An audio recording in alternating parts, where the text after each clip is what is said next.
La pluie tombait à torrents sur Paris, battant durement les vitres du café où 4 amis se retrouvaient pour discuter de ce qu'il allait cuisiner ce soir-là. L'atmosphère était entourée d'un mélange de rire et d'arômes de café frais, mais la tension de l'orage dehors les faisait regarder les gouttes qui coulaient sur la vitre avec une certaine inquiétude. Camille, avec ses cheveux bruns bouclés, était excitée en parlant de ses idées de dîner. « J'ai pensé à quelque chose de simple, comme un risotto aux champignons. Qu'en penses-tu » suggéra Camille, avec une étincelle dans les yeux.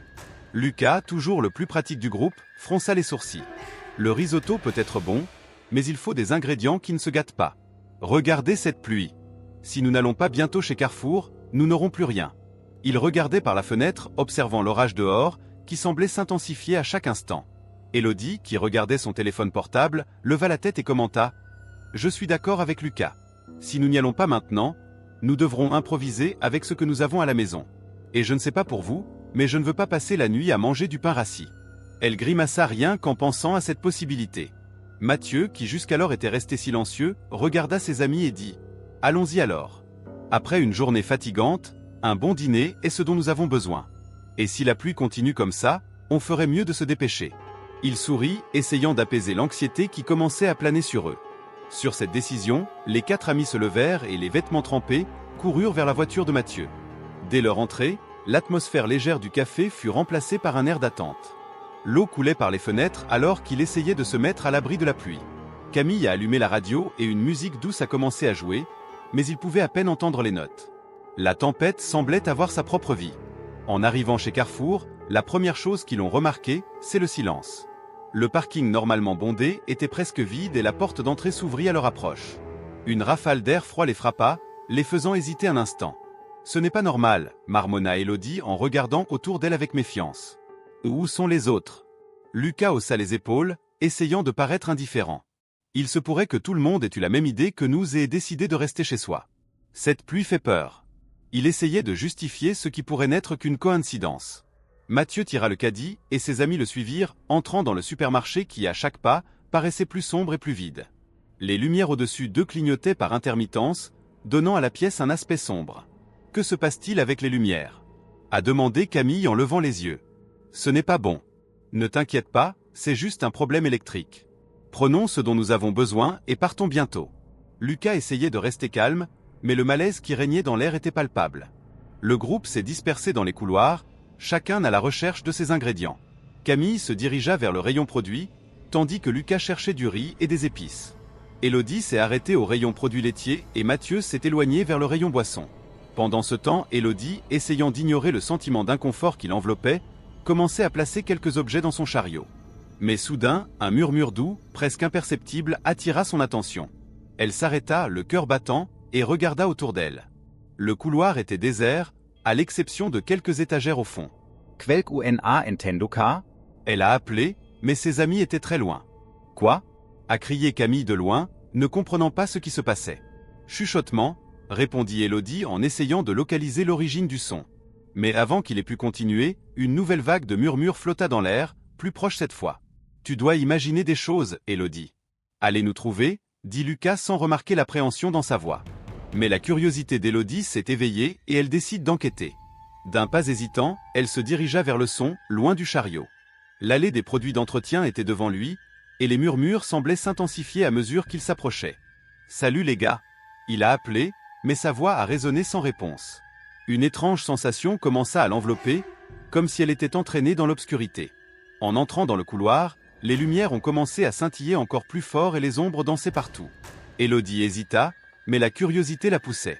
Elle s'approcha d'une étagère qui semblait instable et en la touchant, elle s'inclina, révélant derrière elle une porte de service entr'ouverte. « Qu'est-ce que c'est ?»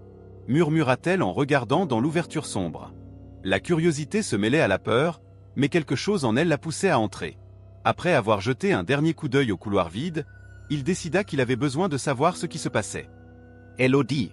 appela Lucas qui avait enfin remarqué son absence. Camille et lui se regardèrent, inquiets. « Où est-elle allée ?» demanda Camille en montant le ton. « Je ne sais pas. Regardons », répondit Lucas en commençant à marcher rapidement dans le couloir. Mais Élodie avait déjà disparu. La porte se referma lentement derrière elle, un léger clic résonnant dans l'air. La tension commença à envelopper les 2 amis restants, qui ne sachant que faire, sentaient le poids du silence qui les entourait. Pendant ce temps, Élodie était plongée dans l'obscurité et des murmures résonnaient dans son esprit. La curiosité l'avait emmenée dans un endroit qu'elle ne pouvait pas comprendre. Et même si elle pouvait revenir en arrière, quelque chose semblait la retenir là-bas. Que se passait-il chez Carrefour? Pourquoi tout semblait-il si mal? La pluie continuait de tomber dehors, mais à l'intérieur du supermarché, un nouvel orage se formait, non seulement à l'extérieur, mais dans l'esprit d'Élodie et de ses amis, qui, sans le savoir, allaient découvrir quelque chose de bien plus sinistre que ce qu'elle pouvait imaginer. Élodie se dirigea lentement vers les murmures qui semblaient résonner sur les murs froids du couloir. La faible lumière du supermarché n'éclairait qu'une partie du sol, faisant danser les ombres de manière inquiétante. À chaque pas qu'elle faisait, le sentiment d'inconfort augmentait, mais la curiosité la poussait. Le son des voix murmurées semblait presque familier, comme si elles appelaient son nom, se mêlant au bruit de la pluie qui tombait dehors. En tournant au coin, elle tomba sur une étagère tombée, ses produits éparpillés sur le sol. Mais ce qui l'intriguait le plus, c'était la porte de service qui était entr'ouverte. Le froid qui émanait de l'intérieur semblait invitant et même si elle hésitait, Élodie ne put résister. « Et s'ils ont besoin de moi ?» pensa-t-il, se souvenant de ses amis qui ne remarqueraient probablement pas sa disparition tout de suite. Après un dernier coup d'œil au couloir lumineux, elle poussa la porte et entra. L'environnement était radicalement différent. L'obscurité enveloppait tout et l'air était lourd, presque oppressant. Des cartons empilés étaient éparpillés partout, leur surface couverte de poussière, comme si elle n'avait pas été touchée depuis longtemps. Élodie sentit un frisson lui parcourir le dos en entendant les murmures s'intensifier. Le sentiment que quelqu'un l'observait la submergeait, mais quand elle regardait autour d'elle, il n'y avait personne. « Cela ne peut pas être réel », murmura-t-elle, essayant de se débarrasser de la peur qui commençait à s'installer dans son cœur. Elle se retourna pour repartir, mais lorsqu'elle essaya d'ouvrir la porte, elle sentit une résistance. La porte était fermée. Non, non, non.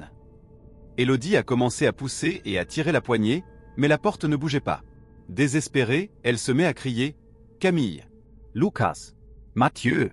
Sa voix résonna dans l'espace vide, mais il n'y eut aucune réponse. La panique commença à s'intensifier alors qu'elle reculait devant la porte, ses pas devenant de plus en plus précipités. En arrière-plan, quelque chose bougeait. Une ombre presque imperceptible se glissa entre les cartons, et Élodie sentit un frisson lui parcourir le dos. Quelqu'un est là, pensa-t-il, le cœur battant.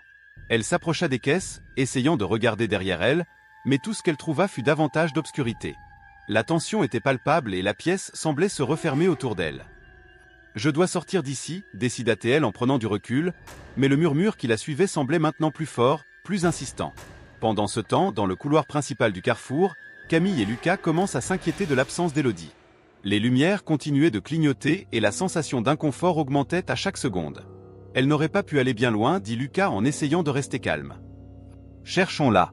Cela devrait être dans l'une des sections. » Camille accepta, mais l'expression de son visage montrait une peur croissante. « Et si quelque chose lui arrivait ?» demanda-t-il, la voix tremblante. « Cet endroit est étrange.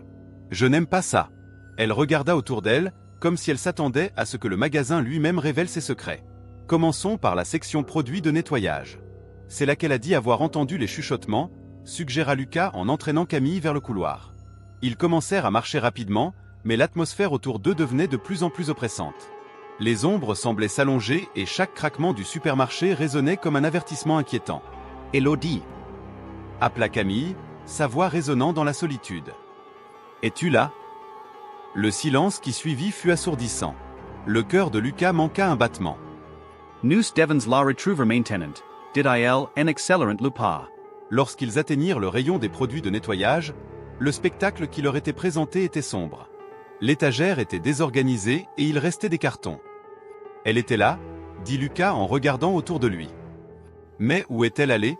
Allons voir de plus près » suggéra Camille avec hésitation.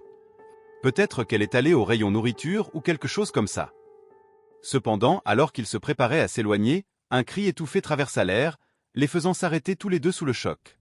C'était un son qui ne pouvait être ignoré. « Avez-vous entendu ça ?» demanda Lucas, les yeux écarquillés. Camille hocha simplement la tête, la peur se reflétant sur son visage. Le cri semblait provenir du fond du couloir où se trouvait la porte de service. « Élodie !» crièrent-ils à l'unisson, courant vers le son. Lorsqu'ils arrivèrent devant la porte de service, la vue de la porte entr'ouverte provoqua une vague de panique et d'espoir qui les frappa. « Elle doit être à l'intérieur !» s'exclama Camille en poussant la porte. L'espace sombre devant eux semblait avaler la lumière du couloir, et un sentiment de malaise les enveloppa à nouveau. Allez, nous devons la retrouver, dit Lucas en entrant le premier. L'obscurité les enveloppa rapidement et Camille les suivit, le cœur battant dans sa poitrine. L'environnement était tellement différent de ce qu'il avait laissé derrière eux. Les cartons empilés semblaient bouger au rythme de leur respiration, et les murmures devenaient plus intenses, presque comme s'ils se parlaient. « Élodie !» appelèrent-ils en chœur, mais la seule réponse fut l'écho de leur propre voix. La tension a augmenté et le sentiment qu'ils n'étaient pas seuls est devenu de plus en plus fort. Lucas se tourna vers Camille, le visage pâle. « Nous devons nous dépêcher. Cela ne semble pas bien. » Pendant ce temps, Élodie se débattait toujours avec la poignée de la porte, la panique grandissant à mesure que les chuchotements devenaient plus frénétiques. « S'il vous plaît, aidez-moi » cria-t-il encore, mais il n'y eut aucune réponse. L'air était épais et froid et une ombre se déplaça vers sa gauche. La peur l'a dominée et elle a réalisé qu'elle devait trouver une issue. Puis, alors qu'elle essayait de rester calme, une idée lui vint à l'esprit. « Si je peux trouver quelque chose que je peux utiliser pour ouvrir la porte, je pourrais peut-être sortir. » Forte de cette détermination, elle commença à explorer l'environnement à la recherche de tout objet qui pourrait l'aider. Camille et Lucas continuent de chercher, mais se rendent vite compte qu'ils se perdent dans un dédale de cases et d'ombres. « C'est faux, » murmura Camille, la voix tremblante. « Cet endroit n'est pas normal. » Lucas hocha la tête, le regard fixé sur l'obscurité devant lui. « Revenons. Nous devons trouver un moyen de sortir d'ici, » a-t-il déclaré, mais lorsqu'ils se sont retournés, la porte par laquelle ils étaient entrés était désormais complètement fermée. La panique les a envahis. « Luc !» Camille a crié, le désespoir dans la voix. « Que allons-nous faire ? » « Je ne sais pas, mais nous devons rester calmes, » répondit Lucas. « Élodie doit être ici quelque part, et il faut la retrouver avant qu'il ne soit trop tard. » Mais tandis que ces paroles résonnaient, une ombre se déplaça rapidement au fond de la pièce, et le sentiment qu'il était observé s'intensifia. « Élodie !» Ils appelèrent à nouveau, mais l'écho de leur voix semblait se perdre dans l'obscurité, comme si l'endroit engloutissait leurs espoirs. Les tensions étaient à leur plus haut niveau, et la seule chose dont ils étaient sûrs, c'était qu'ils devaient faire face à ce qui se cachait dans l'ombre. La pluie tombait sans arrêt devant Carrefour, créant un bruit monotone qui remplissait le vide du supermarché. Camille et Lucas coururent vers l'écho du cri qu'ils avaient entendu plus tôt, leur cœur battant à l'unisson de la peur qui s'installait dans leur poitrine. En approchant de la porte de service, ils la trouvèrent entr'ouverte, une brèche qui semblait les inviter à entrer. « Élodie !» appela Camille, sa voix semblant fragile et anxieuse dans l'air lourd. Lucas la suivit de près, le regard perdu parmi les ombres qui se rassemblaient dans le couloir. « Où es-tu » L'écho de ces paroles semblait perdu dans l'environnement sombre, englouti par l'obscurité. Les deux hésitèrent un instant, l'incertitude planant entre eux. « Devrions-nous entrer » demanda Lucas, le doute évident dans sa voix. Camille, déterminée, hocha la tête. Elle pourrait avoir des ennuis. Nous devons la retrouver. Après un dernier regard en arrière, ils entrèrent dans la pièce sombre, les bruits de la pluie désormais étouffés par l'épaisseur de l'espace qui les entourait. À l'intérieur, une odeur de moisi et quelque chose d'autre, quelque chose d'indéfini, envahissait ses narines. Les boîtes empilées créaient des labyrinthes et des ombres inquiétantes dansaient autour d'elle. Camille gardait la main stable sur la lampe de poche de son téléphone portable, éclairant le chemin devant elle, mais la lumière vacillante ne faisait rien pour dissiper le sentiment qu'il était observé. « Élodie !» Lucas appela encore, sa voix résonnant comme un murmure désespéré. Mais comme avant, il n'y a eu aucune réponse. Le silence était palpable, presque oppressant. Au fur et à mesure qu'il avançait, une ombre se déplaça rapidement au fond de l'espace, glaçant le sang de Camille. Elle s'arrêta brusquement et Lucas faillit la heurter. « Avez-vous vu ça » demanda Camille, les yeux écarquillés de terreur. Lucas hocha la tête, regardant attentivement le coin sombre où l'ombre avait disparu. Oui, il y avait quelque chose là-bas. Mais, qu'est-ce que c'était ? La tension augmentait à chaque seconde qui passait. D'un air déterminé, Camille commença à se déplacer dans la direction où se trouvait l'ombre. « Allez, nous devons le découvrir. Élodie pourrait être en danger. » Lucas hésita, même s'il savait qu'il n'avait d'autre choix que de la suivre. Que pouvait-il faire d'autre que d'affronter les ténèbres ? À mesure qu'il avançait, la lumière dans le couloir commençait à vaciller, créant une atmosphère encore plus surréaliste. Chaque flash semblait évoquer le sentiment de quelque chose de sinistre qui se cachait. Camille s'arrêta, un frisson lui parcourant le dos, lorsque la lumière se stabilisa enfin et révéla, au fond de l'espace, une silhouette encapuchonnée. « Lucas !» murmura-t-elle, sans détourner les yeux de l'étrange présence. La capuche cachait le visage, mais la silhouette dégageait une aura de mystère et de peur. « Qu'est-ce que c'est » La voix de Lucas était basse, presque comme s'il craignait que la silhouette ne les entende. La silhouette commença à se diriger vers eux et le cœur de Camille s'accéléra. « Je suis désolé, mais je dois y aller. » Elle commença à reculer, entraînant Lucas avec elle. Mais en un instant, la silhouette disparut, comme si elle n'avait jamais été là. L'air autour d'eux semblait plus épais et Camille se tourna vers Lucas, le désespoir évident dans ses yeux. « Nous devons sortir d'ici. Maintenant. » Lucas accepta rapidement et les deux commencèrent à courir vers la porte de service. Mais lorsqu'ils atteignirent l'entrée, ils découvrirent l'obscurité écrasante qui les entourait. Il n'y avait plus de bruit, juste la respiration lourde des deux amis et le bruit lointain de la pluie. « Élodie !» Lucas a encore crié. L'absence de réponse n'a fait qu'augmenter le poids de la peur qui les envahissait. « Elle n'a pas pu aller très loin », murmura Camille, mais l'incertitude dans sa voix trahissait son espoir. C'était comme si le supermarché s'était transformé en un labyrinthe, les murs se refermant autour d'eux, les allées s'étendant à l'infini. « Allez, il faut qu'on rentre. Il faut trouver une issue, insiste Lucas, mais Camille est paralysée par la confusion. Ce chiffre, qu'est-ce que c'était? Et si elle prenait Élodie? La panique commençait à s'installer dans son esprit et elle combattit la vague de désespoir qui menaçait de la consumer. « Nous devons penser clairement, » dit Lucas, essayant de la calmer. « Retournons dans le couloir principal et cherchons de l'aide. Quelqu'un saurait peut-être où elle se trouve. » Il avait l'air plus confiant qu'il ne l'était, mais leur peur commune les unissait dans leur incertitude. En revenant, Camille regarda le couloir qui semblait s'étendre à l'infini, chaque pas devenant plus lourd. « Que se passe-t-il ici, Lucas? Cet endroit? Ce n'est pas normal. » « Je sais, Camille. Je ressens cela aussi. Mais nous devons rester calmes.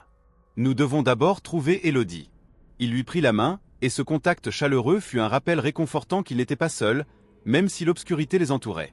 Lorsqu'ils atteignirent le couloir principal, la situation devint encore plus étrange. Les produits sur les étagères semblaient avoir bougé et un froid intense les enveloppait, comme si l'air devenait plus lourd. « Voyez-vous cela ?» demanda Camille, le regard fixé sur une étagère qui abritait autrefois des bouteilles de soda, aujourd'hui occupée par des bouteilles de produits inconnus. « Oui, que se passe-t-il » Lucas regarda autour de lui, confus et agité. « Cela n'a pas de sens. C'est comme si le supermarché changeait. Mais, où est passé tout le monde ?» Le silence était assourdissant et la tension presque palpable. Ils étaient seuls, ou du moins c'est ce qu'ils pensaient. Le bruit de la pluie dehors semblait lointain, presque comme si le monde extérieur avait disparu. La réalité tournait autour de lui, et chaque seconde qui passait montrait clairement que quelque chose de bien plus sinistre se produisait. « Lucas, nous devons sortir d'ici, » dit Camille, sa voix étant désormais un murmure. « Je n'aime pas ça. Je veux juste rentrer à la maison. »« Moi aussi, » répondit-il, ses yeux bougeant nerveusement. « Mais d'abord, il faut retrouver Élodie. Elle pourrait être en danger. » La détermination dans sa voix était un signe d'espoir, mais la peur dansait toujours dans ses yeux. Alors qu'il se préparait à explorer davantage, un bruit soudain résonna en arrière-plan, un son qui ressemblait à un cri étouffé. Camille et Lucas échangèrent un regard paniqué. « C'était Élodie ?» demanda Camille, sa voix à peine audible. « Je ne sais pas, mais nous devons vérifier, » dit Lucas et sans plus d'hésitation, ils coururent vers le son, déterminés à affronter ce qui se cachait dans l'ombre. L'adrénaline coulait dans leurs veines et la détermination à retrouver Élodie les faisait avancer, même si chaque pas les enfonçait plus profondément dans les ténèbres de l'inconnu. La pluie continuait de crépiter sur le toit du carrefour, créant un bruit constant qui semblait, d'une certaine manière, amplifier la tension de l'air. Camille et Lucas quittèrent précipitamment la pièce sombre où ils avaient senti la présence de cette ombre. Le cœur de Camille battait à tout rompre et elle ressentit un frisson dans le dos qu'elle ne parvenait pas à expliquer. Lorsqu'il regarda Lucas, il remarqua que son visage était également pâle, ses yeux écarquillés dans un mélange de peur et de confusion. « Il faut retrouver Mathieu, » dit Camille, la voix légèrement tremblante. « Il doit être quelque part par ici. » Lucas secoua la tête, essayant de se concentrer. « Oui, mais où? Cet endroit? Ce n'est pas le même endroit dans lequel nous sommes entrés. Ça change, Camille. » Ils commencèrent à marcher dans l'allée principale, la lumière fluorescente clignotant par intermittence, comme s'ils luttaient contre l'obscurité qui semblait s'infiltrer dans les coins du supermarché. Chaque pas qu'ils faisaient était plus fort que le précédent et le silence autour d'eux était oppressant. Camille sentit la pression de la peur monter dans sa poitrine, comme si les murs se refermaient autour d'elle. « Regardez !» Lucas désigna un caddie abandonné dans un rayon alimentaire. C'était la charrette de Mathieu, et sa vue fit serrer le cœur de Camille. Le chariot était rempli d'articles que Mathieu avait choisis quelques minutes auparavant. Des bouteilles de vin, des fruits et même un paquet de biscuits. « Il était là » murmura Camille en s'approchant du chariot. « Mais où est-il allé » Lucas regarda autour de lui avec inquiétude. Ce n'est pas bien. Que arrive-t-il à cet endroit? On a l'impression d'être dans un labyrinthe. Nous devons sortir d'ici, a déclaré Camille, la détermination la prenant. Cherchons une issue. Les deux commencèrent à marcher plus vite, chaque couloir qu'ils tournaient semblait s'étendre à l'infini, comme si Carrefour se transformait en un labyrinthe sans fin. Les étagères, autrefois familières, semblaient désormais bouger, changeant de place à chaque instant. Le sentiment de désorientation était palpable et la peur commençait à se transformer en panique. « Camille, tu le sens ?» demanda Lucas en regardant autour de lui avec inquiétude. « Comme si nous étions surveillés ?» Elle hocha la tête, sa respiration s'accélérant.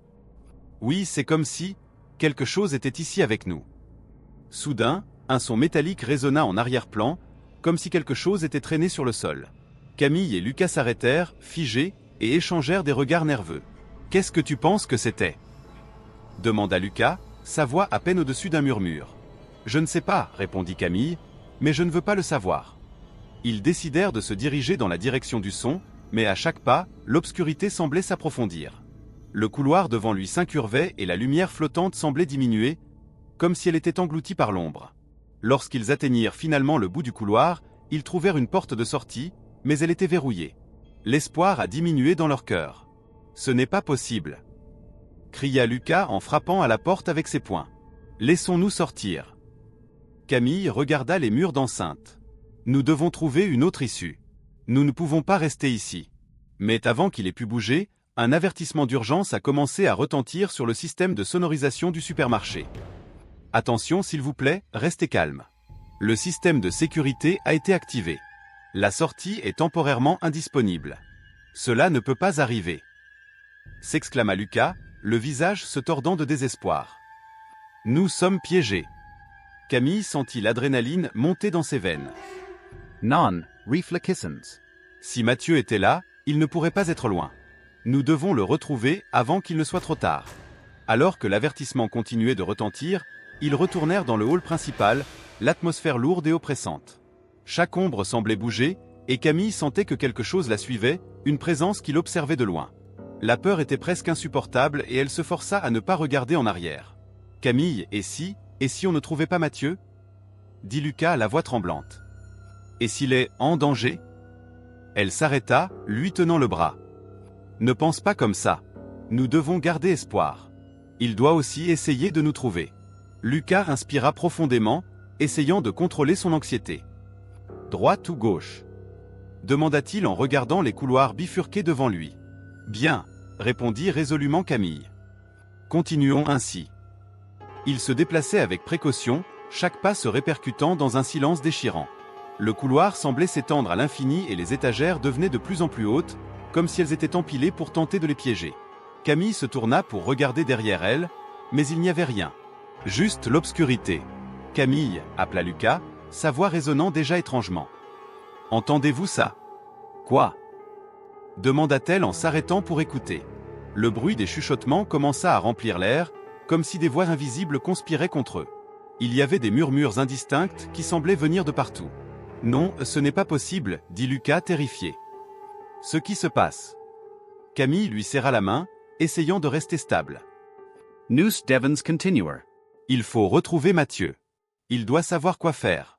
Ils continuèrent d'avancer, mais à mesure qu'ils marchaient, les voix devenaient plus fortes, plus insistantes.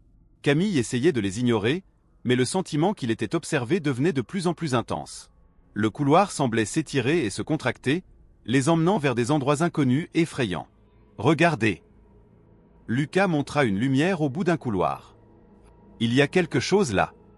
Camille se tourna, les yeux fixés sur la lumière. C'était une faible lueur, mais cela semblait être le seul espoir qu'il avait. Ils coururent vers elle, mais plus ils s'approchaient, plus la lumière semblait s'éloigner, comme si elle jouait avec eux. « Cela n'a pas de sens !» cria Lucas, frustré. « Viens !» Camille l'éloigna, déterminé à ne pas abandonner. Mais lorsqu'ils atteignirent le bout du couloir, la lumière disparut, les laissant dans un espace sombre et vide. « Non, non, non !» répéta Lucas, la voix presque désespérée. « Où sommes-nous » Camille regarda autour d'elle, son esprit cherchant des réponses, mais tout ce qu'elle trouva fut la même obscurité. « Nous devons y retourner. Quelque chose cloche ici. » Ils recommencèrent à bouger, Mais l'environnement semblait avoir encore changé. Les étagères, autrefois alignées, étaient désormais tordues et s'effondraient, comme si le supermarché s'effondrait autour d'elle. Le sentiment de claustrophobie s'accentue et Camille ressent le besoin de crier. « Camille, s'il te plaît !» plaida Lucas, la voix pleine de panique. « Nous trouverons une issue. Je ne peux pas rester ici. » Elle hocha la tête, essayant de rester calme. « Droite. Essayons dans cette direction, peut-être que nous pourrons trouver la section de sortie. » Au fur et à mesure qu'il marchait, le sentiment d'être observé augmentait. Camille regarda autour d'elle, sentant que les ombres étaient plus épaisses, presque palpables. Et alors qu'il était sur le point de s'engager dans un nouveau couloir, ils s'arrêtèrent brusquement. Une silhouette encapuchonnée apparut devant lui, debout dans l'obscurité, les yeux brillants d'une propre lumière. Camille et Lucas se figèrent, le cœur battant à tout rompre, le souffle coupé dans la gorge. La silhouette semblait immobile, mais sa présence était oppressante et la tension dans l'air devenait presque insupportable. « Qui es-tu » réussit à demander Camille, la voix tremblante. Le personnage ne répondit pas, mais le sentiment de désespoir s'intensifia. C'était comme si les ténèbres elles-mêmes étaient vivantes, les entourant, et Camille sentit une vague de terreur parcourir son corps. Ils étaient en danger, et la silhouette devant eux n'était que le début de ce à quoi ils allaient faire face. L'ambiance à Carrefour était chargée de tension. Camille, Lucas et Elodie, désormais ensemble, marchaient prudemment dans les couloirs faiblement éclairés. Les lumières, qui semblaient auparavant faibles, clignotaient désormais comme si elles combattaient une force invisible. L'écho de leurs pas résonnait de manière inquiétante, et le silence qui les entourait n'était interrompu que par le bruit lointain de la pluie frappant les fenêtres. Alors qu'il explorait, Camille remarqua quelque chose qui brillait au sol. Curieuse, elle s'accroupit et décrocha un téléphone portable. C'était de Mathieu. Sunkar Esembala Lorskuel Ovrit Elekran et Vit Les Messages. Je ne suis pas seul ici, a déclaré l'un d'eux. Un autre message contenait juste un emoji oculaire, ce qui a fait frissonner Camille. Regardes car A-t-elle appelé en montrant son téléphone portable à Lucas et Elodie. Il savait que quelque chose n'allait pas. Lucas sortit son téléphone portable et commença à lire à voix haute. Si vous lisez ceci, c'est que je ne suis pas proche. Il y a quelque chose qui ne va vraiment pas ici. J'ai entendu des choses qui ne devraient pas exister. Comment a-t-il fait ? Murmura Elodie, les yeux écarquillés de peur. Quoi ou Mathieu? L'incertitude planait dans l'air et le groupe se sentait impuissant face à la possibilité que Mathieu soit en danger. Camille, essayant de calmer le jeu, leur propose de passer à autre chose. Nous devons le trouver. Il doit être quelque part par ici. Le trio a décidé de s'aventurer plus profondément dans le supermarché. Pendant qu'ils marchaient, les lumières continuaient de scintiller, créant des ombres dansantes autour d'eux. La tension grandissait à chaque pas. Ils passèrent devant le rayon des surgelés, où l'air était froid et un peu humide, et pendant un instant d'arrêt, Elodie regarda ses amis. « Je ne sais pas si je peux continuer. Que se passe-t-il ici ?» Sa voix tremblait. « Nous allons retrouver Mathieu. Il a besoin de nous, » répondit Lucas, essayant de paraître confiant malgré la peur qui l'envahissait également. Dès qu'ils recommencèrent à marcher, la porte de service qu'Elodie avait trouvée plus tôt apparue et une impression de déjà-vu les envahit. Le couloir était désert et le silence assourdissant. Elodie hésita, se souvenant de ce qu'elle avait vu à l'intérieur. J'ai vu quelque chose à l'intérieur. Quelque chose de très étrange. Je ne peux pas expliquer. Castobo demanda Camille à voix basse. C'était comme si j'entendais des voix, dit Elodie, le regard lointain. Et quand j'ai regardé, il y avait une ombre. Elle avait l'air vivante, mais elle n'était pas humaine. Quelque chose n'allait pas vraiment mal. Avant que Camille ait pu répondre, un son aigu traversa le silence. C'était un cri étouffé, semblable à ce qu'il avait entendu auparavant. Le groupe se regarda et l'expression de panique se répandit sur leur visage. « Mathieu !» a crié Camille, sa voix résonnant dans le couloir. Ils coururent vers le son, le cœur battant et l'adrénaline circulant dans leurs veines. En arrivant à l'entrée du rayon restauration, ils remarquèrent que l'atmosphère changeait. Les allées semblaient avoir bougé, et maintenant tout était confus et déformé, comme si le supermarché s'était transformé en labyrinthe. « Ce n'est pas normal, » dit Lucas en regardant autour de lui, la voix pleine de désespoir. « Ce qui se passe, c'est comme si nous étions guidés, » a commenté Elodie en essayant de contrôler sa respiration. « Nous devons trouver une issue. » Camille, toujours à la main le téléphone portable de Mathieu, commença à ressentir une étrange présence autour d'elle. L'air semblait plus épais et la sensation que quelqu'un les observait augmentait. C'est alors qu'une idée lui vint à l'esprit. Si Mathieu essayait de comprendre quelque chose, il y a peut-être un moyen de comprendre ce qui se passe ici. Revenons à cette porte, peut-être y aura-t-il quelque chose que nous pourrons découvrir. Ils se dirigèrent rapidement vers la porte de service, mais lorsqu'ils arrivèrent, une barrière invisible semblait les empêcher d'entrer. Camille poussa la porte, mais celle-ci ne bougea pas. « Ce qui se passe ?» a demandé Lucas en claquant sa main contre la porte, frustré. « On ne peut pas abandonner, » dit Élodie, essayant de garder espoir. Il a dû laisser des indices quelque part. Nous devons les rechercher. Alors qu'il explorait à nouveau, Camille ressentit un frisson dans la nuque. Une ombre se déplaçait dans le coin de sa vision, mais lorsqu'il se retourna, il n'y avait rien. La peur commençait à se transformer en panique. Son esprit était plein de questions sans réponse. Qu'était-il arrivé à Mathieu?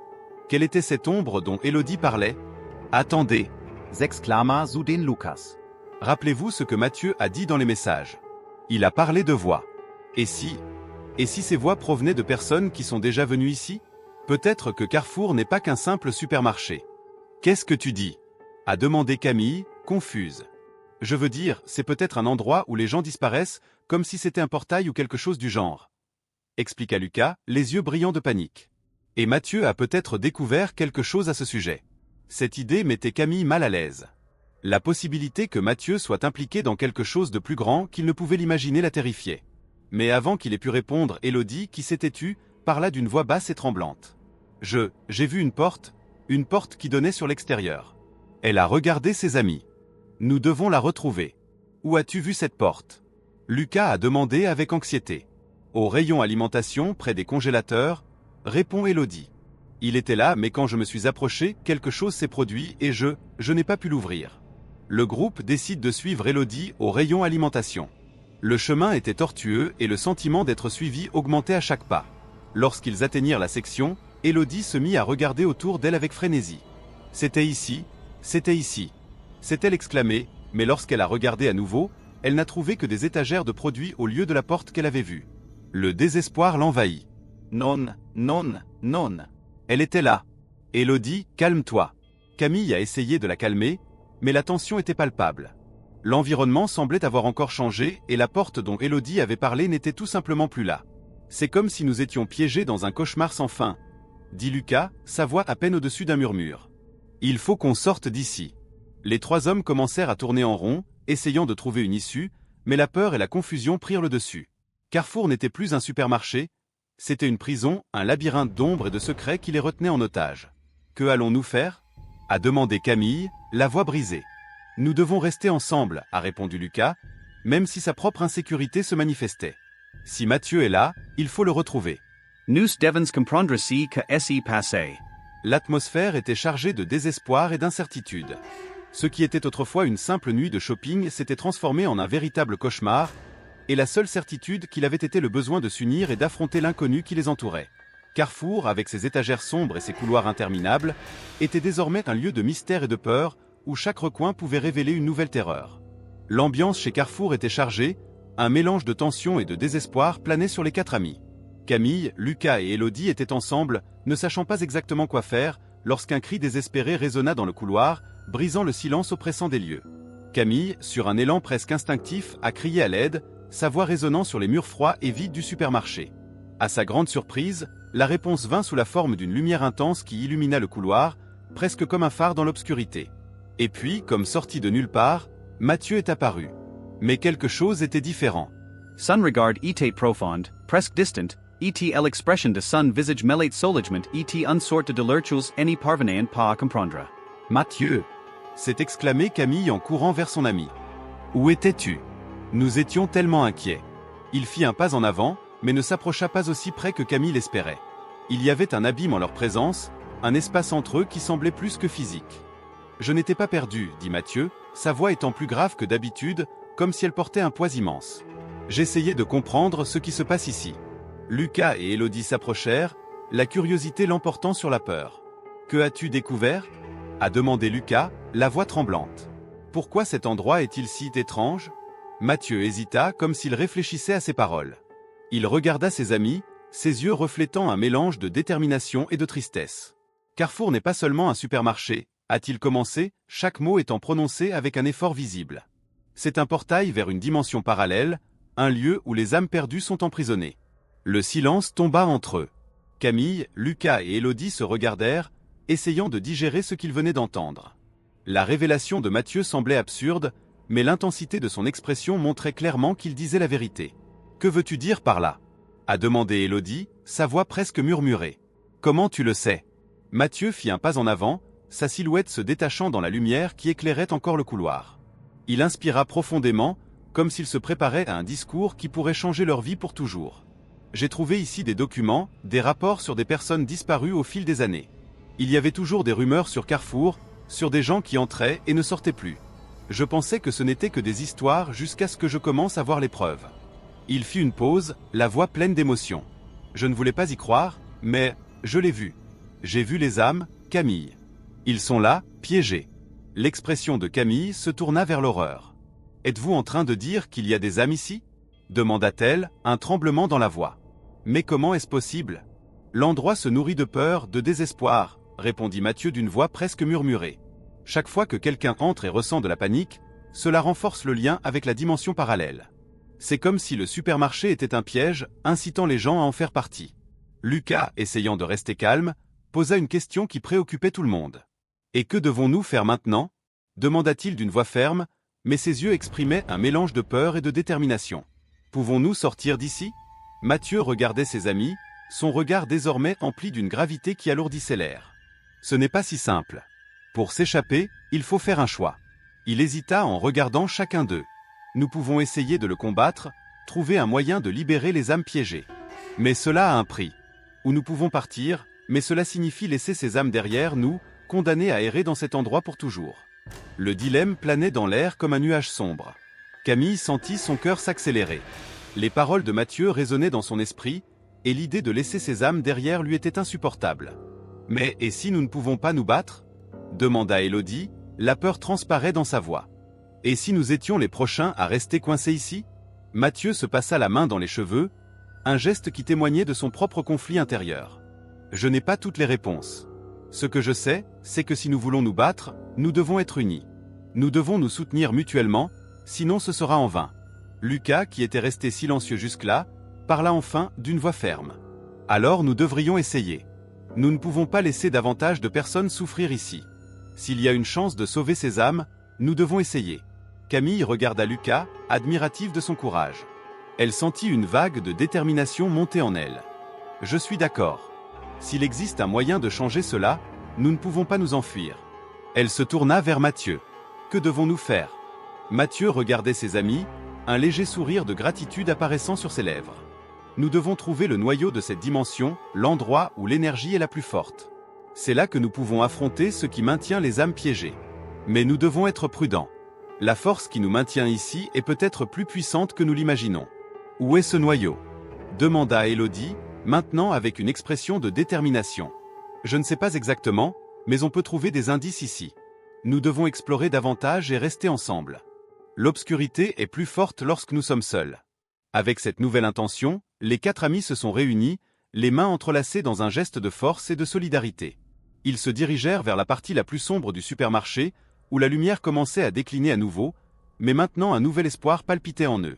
À mesure qu'il avançait, les ombres commençaient à s'agiter autour d'eux, comme s'ils avaient leur propre vie.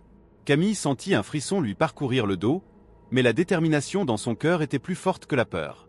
Ils étaient prêts à affronter l'inconnu ensemble.